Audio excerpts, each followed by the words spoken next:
Changing the oil in your motorcycle is probably one of, if not the most important part of maintenance. And lucky for us, it's stupid simple. So I'm gonna show you how to change the oil in any sport bike in just 5 minutes. Now, as a disclaimer, obviously every bike will vary slightly, but the same concept should apply for just about any year of any make, of any model, as long as it's not a super weird bike. First thing you need to do is Google your bike. This is a 2007 ZX6R, and this is what we'll be using as our example today. All you need to Google is the engine oil type. So for this particular bike, it calls for synthetic or non-synthetic 10W40. I'm using Kawasaki oil, but this turned out to be a little more expensive than I wanted. Then go online, look up your bike, and find the proper oil filter. This is also an OEM Kawasaki, but some K&Ns are better as they've got a wrench holder that lets you take off the filter easier. Step 1, turn on the bike, ensure it is in neutralis, and then you just want to let it warm up so that the oil flows more freely.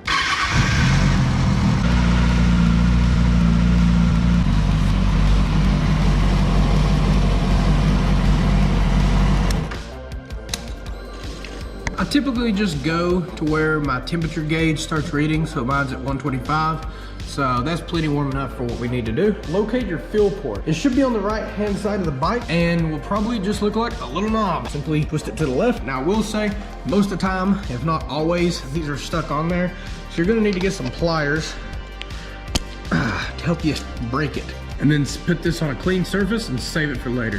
From here, you need to locate your drain bolt. Typically, this is gonna be on the left side of the bike, as when the bike sits on a kickstand. My drain plug is located on the left side of the bike, as I stated. Under here, you can see through this panel, this bolt right here. So it's right on the front of the engine on the left side. Now this isn't the same for absolutely all bikes, but it is on the ZX6R. This bolt should be removed with a 17mm socket or a wrench. Crack it loose. From there, I'm gonna take the wrench off and scoot under my oil pan. Now that it is only merely hand tight, I have my socket on it with a little extension so I can come back a little bit. And I'm just gonna finish spinning the bolt off.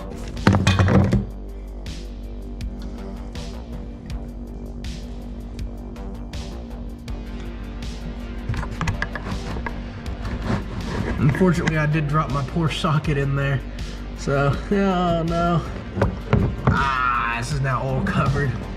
The next piece that is going to need removed while your oil is draining is your engine oil filter. This is usually an external filter, sort of like a carb. It is also on the left side, right above the stator and to the left. And you will see it is just, in my case, a little black thing, but it could look different on yours, and I will show you with the new one what you're looking for. Here we are. It's actually the same filter. So that's what you're looking for. The next thing I'm going to show you comes with a disclaimer. Okay, it's because these are hard to get off, and especially the ones without the bolt here. If you got a bolt on it, you put a wrench on it, pow, pop it off. Too easy. In this case, it's not that easy. So the first thing you need to try to do is just get your hand in there and twist. And there's not a lot of ways to twist it. I can't break this free, but it's not gonna break me. Now there are some oil wrenches and stuff you can get to make this better, but I'm gonna show you a way with a screwdriver and a hammer. So you can pretty much figure out where the disclaimer is. Let's get it on the filter. And I ain't even got a good angle to do this. And what we are just doing is knocking a hole in the filter. And let's see if I got enough leverage just with it in.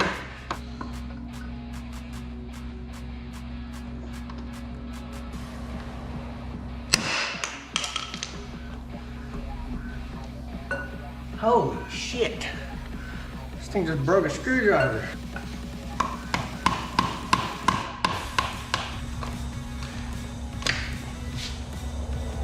Oh, Jesus Christ. This was holding me up. Here's hoping that your change goes better than this. Pull it on up. And then you want to look here at this seal here. There's a rubber seal that goes around an oil filter.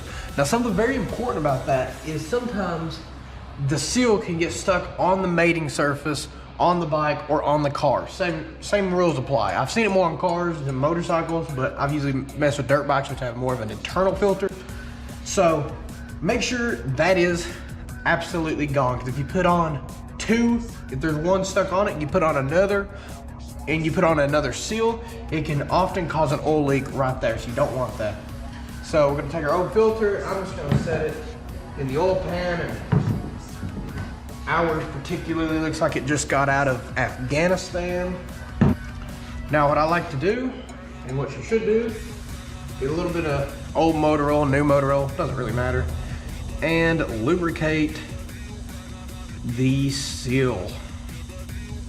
Very important. Another thing you should do, if possible, is pre-oil the filter, which means you're putting oil in it, fresh engine oil, in the filter. That way on initial startup, it takes less time to pressurize this and to pull it through. So I don't really know, if it being a paper filter, we could maybe wet it with some oil. So open up a thing of our Kawasaki oil.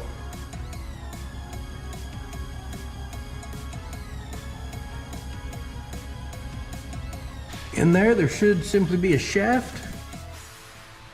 There should simply be a shaft, a sealing surface, and some oil passageways. I'm sure this is clean. This one's fine, but if there's anything weird in yours, be sure to take a look at that.